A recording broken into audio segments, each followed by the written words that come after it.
Well, welcome back to the Lifepoint Leadership Podcast. We are so glad that you're with us, and today is going to be a fun episode. This might be my favorite episode. Don't tell any of the other guests who we've had on here, especially Pastor Jeff, that this might be one of our favorite episodes, but we think it's going to be a lot of fun. And so we're so glad that you're with us. And if maybe you're new to us, or maybe someone shared this with you and it's your first time encountering with this, one of the things at Lifepoint Church that we build everything on, we value it, is we believe in giving God and our guests our very best. And for you as a leader, part of your very best is saying yes to growing. Really, everything good happens on the other side of a decision to grow closer to Jesus, to grow further in your leadership. And so we're glad that you're here to do that. And at Lifepoint, one of our values that's sort of unspoken, that we really believe in, we practice it, and every now and then we just sort of crash into it, is that we always want to be thinking younger. We're always trying to make sure that we're believing younger, we're staying fresh, we're staying relevant. And about a year and a half ago, we were in one of our seasons of 10 Days of Praise. 10 Days of Praise is a time where we gather together as a church, and if you're newer to this, we have just this 10-day sprint where we're intentionally and intensely seeking God. And so we're in this 10-day sprint, and part of that is at 6:30 every morning, we'll meet and we'll pray for about an hour. And we started looking around day one, day two. I remember some backstage conversations. I remember talking to Pastor Jeff about this, and we looked at each other and thought, are there a lot of college students here? Did they know at 6:30 in the morning? It just felt very weird that they were there.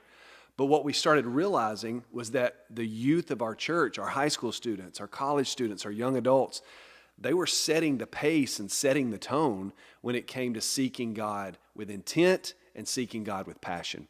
So we started investing in them at an even higher level, both from a ministry side, but also from a leadership side. And so I am super excited to welcome we won't tell the rest of them this, three of my favorite of our young adult leaders who are going to hang with me today. We're going to talk about leadership and life, everything in between, and you guys are going to help set the tone for all of these leaders who are joining us when it comes to your intensity, your passion, your intentionality, not only your love for Jesus, but also your growth as a leader. So we're just going to start. We'll start here, work our way around. I want you guys to introduce yourself, tell everybody who you are, station of life, like you in college, whatever.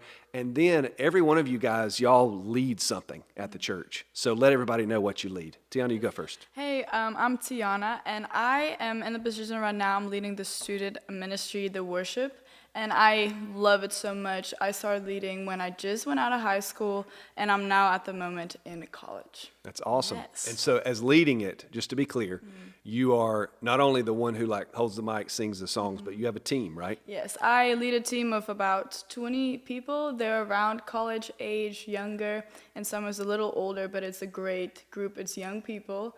It's a great group. They're my peers, so it's fun. It's a nice, I won't say balance, but it's nice to be able to be that wisdom to people my age, to see that, well, I don't have it figured out, you either, so it's interesting to see how that have worked out. That's awesome. Yeah. So Tiana, before you pass the mic, you and I share something in common. We both have a wee bit of an accent, okay? Yeah. Yours is different than mine, so tell everybody where you're from in case they don't know. So I'm from South Africa, and I moved there about 3 years ago. Yeah. Awesome. The best accent ever. Well, I can spin y'all pretty well, so. Be careful. All right. Shael, talk to us. Yeah, I'm not from South Africa. I don't have that much of an accent, I don't think. But I do, so I guess a little bit about me. I help with our Leland students. So a lot of that is kind of leading the team, leading the students as well, especially in small group from top to bottom, just kind of helping with that on Wednesdays and also a little bit on Sunday as well with guest services. So that's awesome. Have a lot of fun. I guess station of life.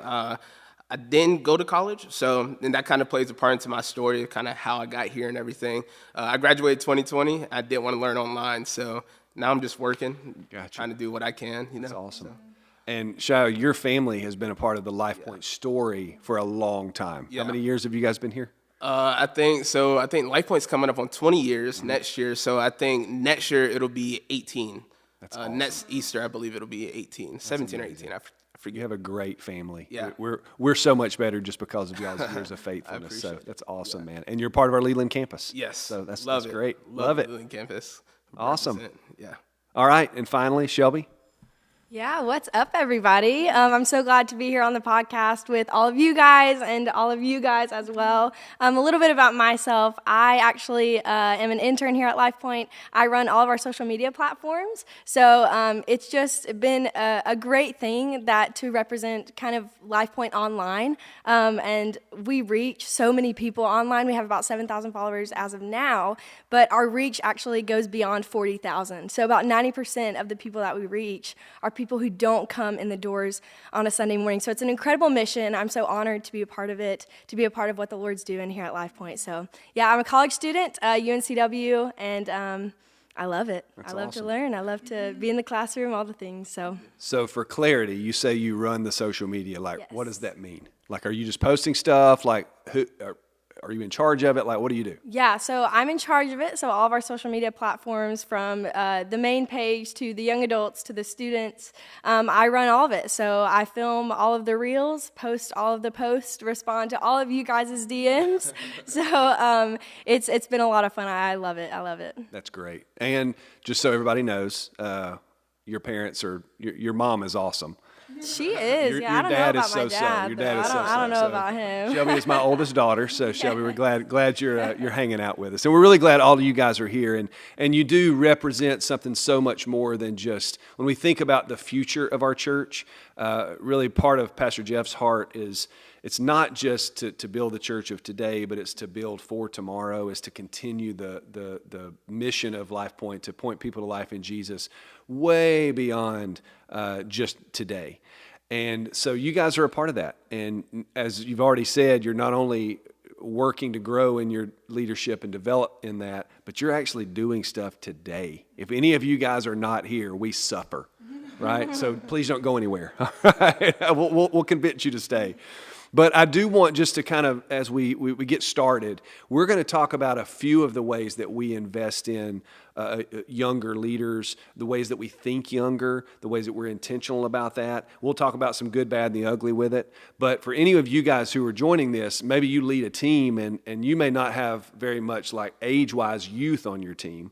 What you may have, though, are younger leaders. Their tenure may be younger. And so a lot of the principles we're going to talk about, they overlay with that and they apply. But I would also encourage you, go find the younger leaders. Like for us, there's areas where you guys just show up. But then there are areas where we intentionally go in and say, hey, let's do our best to make sure that we're thinking younger, we're staying fresh, we're maintaining our relevance, we're reaching the next generation, and we have to actually go work and recruit for that. So just a few things about what our ambition behind this is, to put it no other way, is quite simply is to pour into and to raise up a new generation of leaders. Is to build a church that one day will be handed over to a young generation. And quite frankly, the older that I get and the faster that the years go by, these leaders are stepping into these positions sooner and sooner. It's to surround ourselves with young voices. It's to stay current with what reaches that part of the world.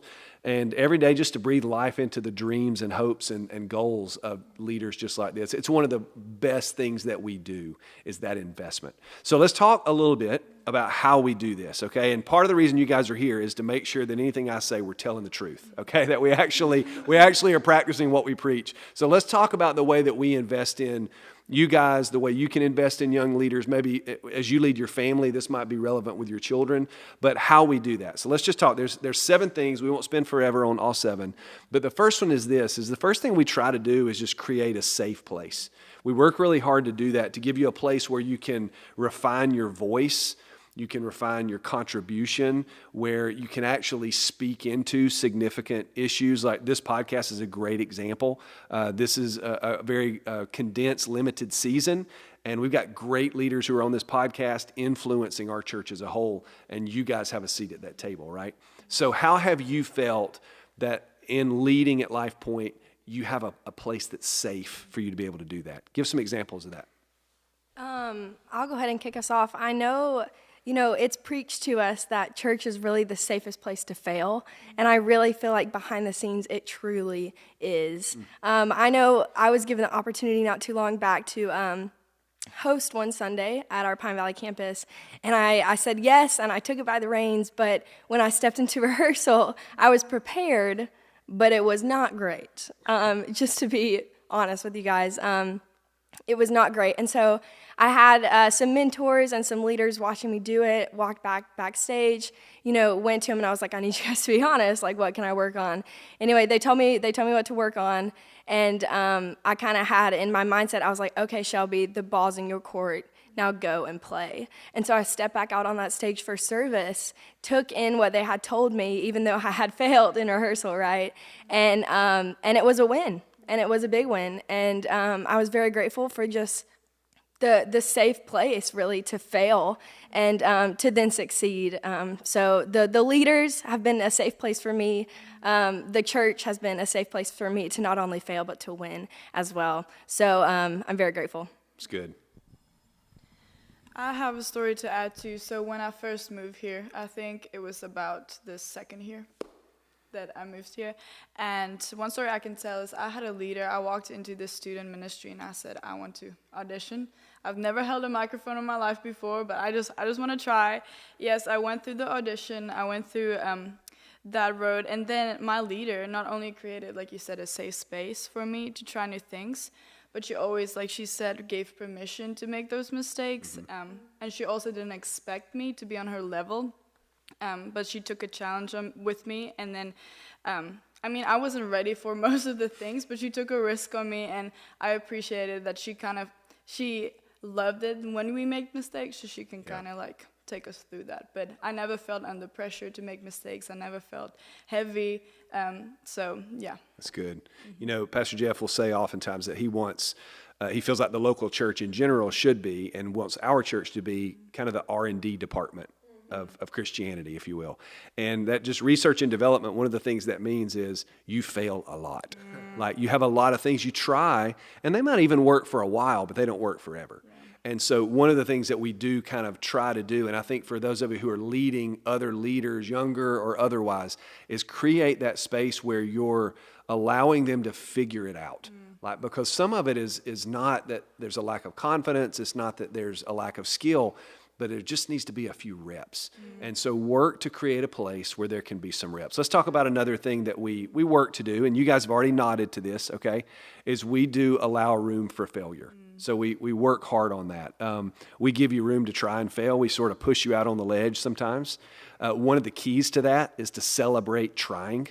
Just celebrate. But some other keys with that, and this is pretty important, is when you're positioning someone to grow, is you have to be careful not to bail them out.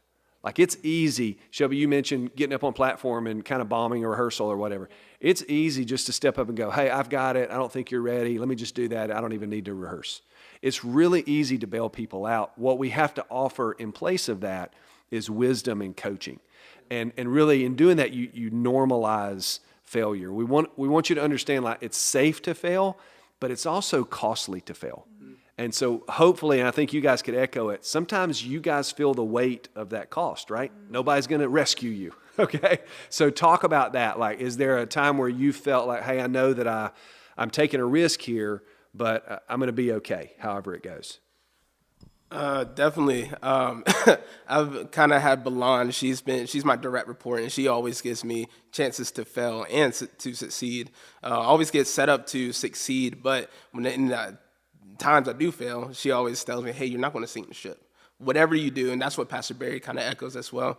Whatever you do, it's not going to sink the ship. So if it's like, hey, I'm going to do something, and well, I failed, and I remember this, it's like very directly of just I did something, and it ended up kind of being a bad call on my part, but it was just like, hey, don't do it again. But B, also, it's okay. Like, everything went on perfectly fine, and what you do is not going to sink the ship. So I think that's helped me a lot of whenever I'm going to the next steps and whenever I'm leading, I'm not going to sink the ship. Whatever I do is, what we do here at Lifepoint is way bigger than what we do here at Lifepoint. It's good. So. And I hope that everyone listening is hearing a couple of things. One is we do create a safe place, but we also allow you to feel the pain. Most because definitely. Feeling pain helps you develop resilience. Definitely. And honestly, for me, I think emotional intelligence and resilience are two soft skills that are underbuilt into people. Very true. And the more that you can get that in your DNA now, it's just going to carry you further, faster. Yeah. And so it's really good. I love that. Let's talk about a third thing that we do. So we work hard with younger leaders. It helps us if we're creating spaces where we encourage and affirm. And here's some ways we do that is we call stuff out. A couple of you have mentioned like coaching, that you get that, like we'll call stuff out. But we also work to use our voice to affirm and to say, hey, the words "I believe in you" go a long way.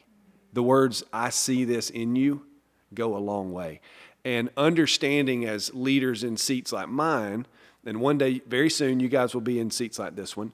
For those of you who are leading teams, understanding the power and the weight of your voice, not only to correct, not only to coach, but to call things out of. Like, I know for me, I would not be who I am, where I am, and feel the confidence and permission that I do if I had not had some people look at me in certain seasons. And there was one sentence that one leader used to say to me all the time. He would go, "You're created for this. You're created for this moment, this task." And it gave me this holy confidence, right? So for you guys, how have you felt encouraged, affirmed? How have you had belief invested in you and greatness called out of you? Yeah, kind of in this season, that is specifically what me and my direct report, actually Melissa, has been speaking over me. There's a lot of things that I want to step into, a lot of things that I'm still working through, and a lot of things that I'm still insecure about. So as a young leader, in this season, she really made an effort to kind of just affirm, like, hey, like, you don't have to have it figured out, but I see big things coming. Awesome. Like, and as a leader, that goes a long way for us who have doubts. Like, we don't know what we're doing. Like, even going back to the leading students, like, I had absolutely no idea what I was doing, like, leading students. They just trusted me with the little knowledge and capabilities that I have, that I might do something new, maybe kind of do it way different, because I had no template. But they just trusted me and gave me that opportunity. And just after I failed, they helped me and coached me through it. They didn't just leave me, but then also affirmed the steps that I took. So good. That it went a long way. That's great. 100%. Yeah, that's great. Developing that security inside of yourself is a big deal because, and again, this is young leaders, it's leaders who are younger tenure, all of that combined. You probably won't be doing the same tasks now that you're going to be doing 10 years from now. Social media got you in the door. I don't know that it's what's going to keep you there. Leading worship gets you in the door. Students get you in the door. But when you can develop a confidence in the Lord, just kind of trust in your own anointing and trust in what God's placed in you, that's the thing that's really going to carry you further down the road. So as you're developing leaders, one of the things is develop the skill. But as Psalm 78 says, David led with character of an upright heart and he led with skilled hands. Like, develop the skill, but capable people, they'll figure the skill out most of the time. Develop the character, like that thing on the inside that's going to sustain them. Spend most of your energy developing that, and it will make the team, the person exponentially better. Yeah. Awesome. Let's talk about the fourth thing. The fourth out of 7 is, and this is kind of a big deal to me, is lend your credibility. So if you're a leader who's listening to this, you have credibility. Your past success is your past success. But your past success can open doors for like these guys that right now they can't open on their own. I think about it helps them get into rooms that they can't get in on their own. Like, you can get them with other leaders that outside of you, they may not can get in front of. And for me, it's one of those things where I feel like even on our largest platforms, if you were to, and for those of you who are part of Lifepoint, on our main platforms, we leverage that to say, here, go try. Go take a rep, lead a song, like do a host spot, whatever it is, because we understand that credibility is going to help them figure it out when they get up there. So have you guys experienced that, felt that, been in some rooms that you like, I didn't think I would be in this room? Yeah, I know here at Lifepoint we have a lot of like leadership conferences that we do. Gather is actually one of the ones that is coming up. And I remember, I think Gather this time last year, we had several just really high capacity leaders there. And I was able to be in that room, like kind of be backstage with them.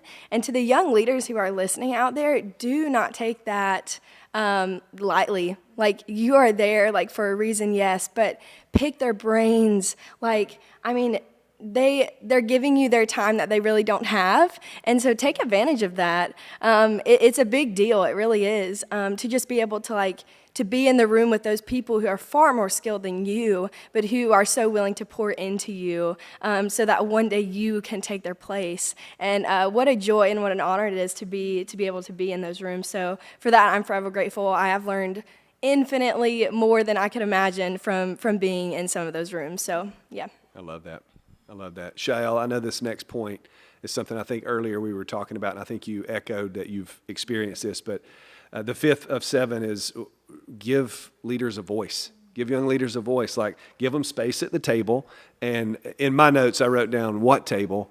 Every table. If there's anything that you're influencing, you're trying to make progress in, if there is the potential for someone to grow in their development leadership, let them have it, let them add it. And not to just delegate tasks, but delegate responsibility. I think all of you guys would echo, delegate some authority. You guys have the capacity to make decisions.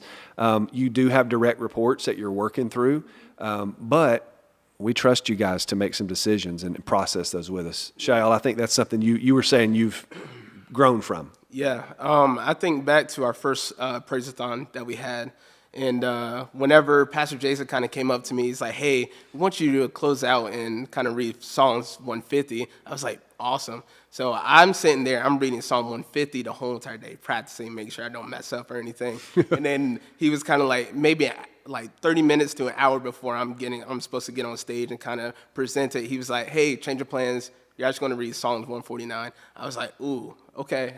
Whatever I practice out the window. He's like, change your plans. Pastor Jeff is going to end it off and kick us off for the praise party.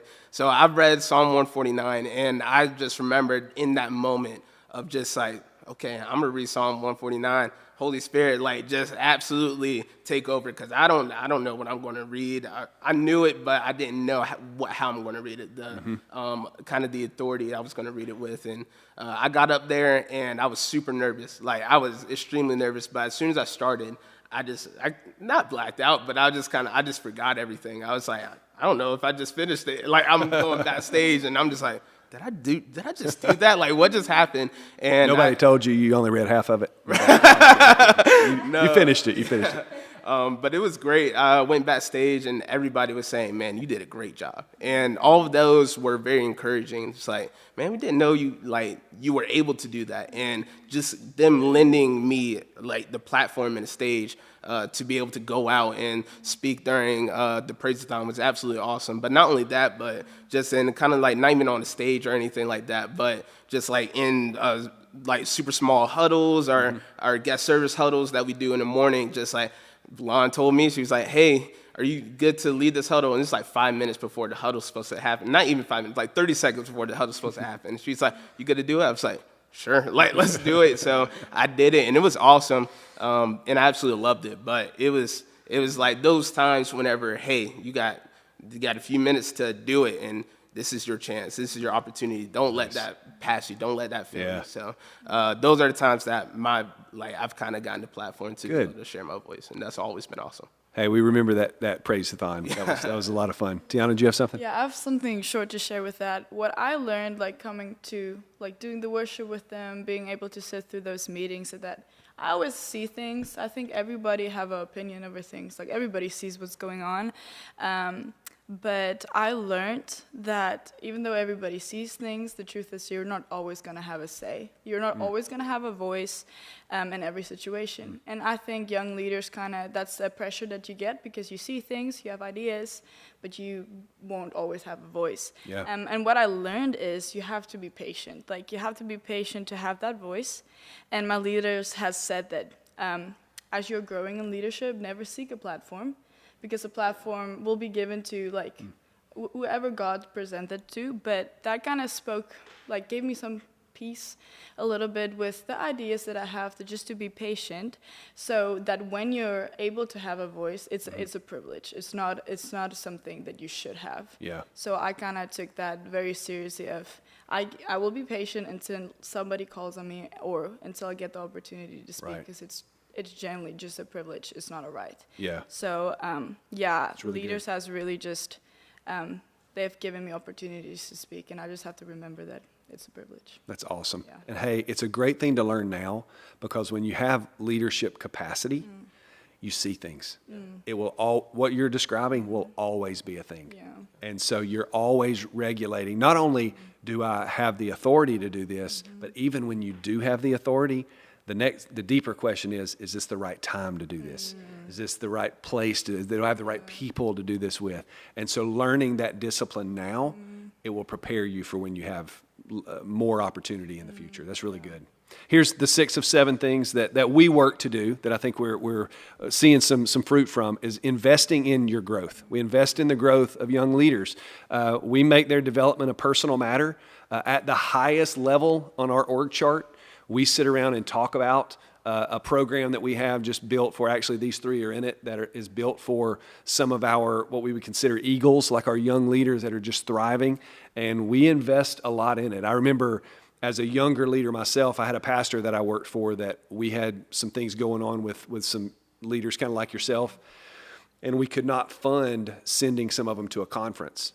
And so the next day I came in and he handed me a check, and it was from he and his wife, and he said, "Hey, I want you to pay for this for them. This just, don't tell them where it's from, but this is from us." And I learned then the power of investing in the growth of future leaders. So I know you guys are a part of our apprenticeship program, so I think that you felt that already, if I'm not mistaken. Am I right? What's been, just from one of you, what's been one thing out of that program that you felt the investment in your growth and you're better because of it? That's good. One is hard to narrow it down. There's been so many. I think for me, it's similar to what we talked about earlier about just being in rooms with like high capacity people and high capacity leaders. Like we're able to do that every single week. And it's really incredible. Like we have people like Pastor Jeff who come and pour into us, who he doesn't have any time in his schedule to do that, but he does it anyway. And it's because he believes in the next generation. Yeah. And we have people like, Pastor Matt who come in and invest in our relationship with the Lord, which means so much. And so it's not just like, they're not just investing in what people see on the outside, like on a Sunday morning. They're investing in like our relationship with Jesus. And man, that just means the world. Right. So I'm forever grateful for the apprenticeship program. It's brought in so many new young people. The face of the church has gotten younger, which is just encouraging and incredible. And I'm so excited for the coming years. So that's so good. It's gotten younger across 4 campuses. I was at our Porter's Neck campus a couple of weeks ago, and it was like, what happened? Like, I'm officially old in this room. You are. No, I'm just joking. I can say that because I'm his kid. It's okay. Somebody would take that mic away from her. All right, let's go. Here's the last point. All right, Shelby, you can't comment on this one. The last one is, hey, as leaders who are leading younger leaders, age-wise or tenure-wise, however you want to say that, be curious. Stay curious. I notice it in leaders like myself when you have some time, some reps, maybe some wins under your belt, is that your curiosity actually shrinks. And I would say work hard, especially with a younger generation, to pay attention to what they're paying attention to. Learn from those things, like make sure you're just kind of not just seeing what has their attention, but find out why it has their attention. My wife and I had the privilege of jumping on board a trip. We were kind of the chaperones, I think, to a trip to the Passion Conference in Atlanta back in January. And the sole reason that I went was I've been to a lot of conferences. It was a great conference. I've been to a lot of great ones. But I wanted to go to see what makes that generation tick. And what I experienced like some life-giving passion is what the place is called. And what I learned is that in that generation, some of the greatest human beings I've been around. And it's been amazing. You guys are in that category. Or until Shelby made that last comment, she was in. But we remain curious for what is coming behind us, because what's coming behind us is we're preparing to be able to take the reins one day and take this where when Pastor Jeff had the dream and vision to plant this church, one of the things that he did is in a journal at one point, he essentially wrote a question that said something like, okay, God, I understand that you've called me to this, but now what? How? And I would say that you guys are a part of the long-term legacy of how.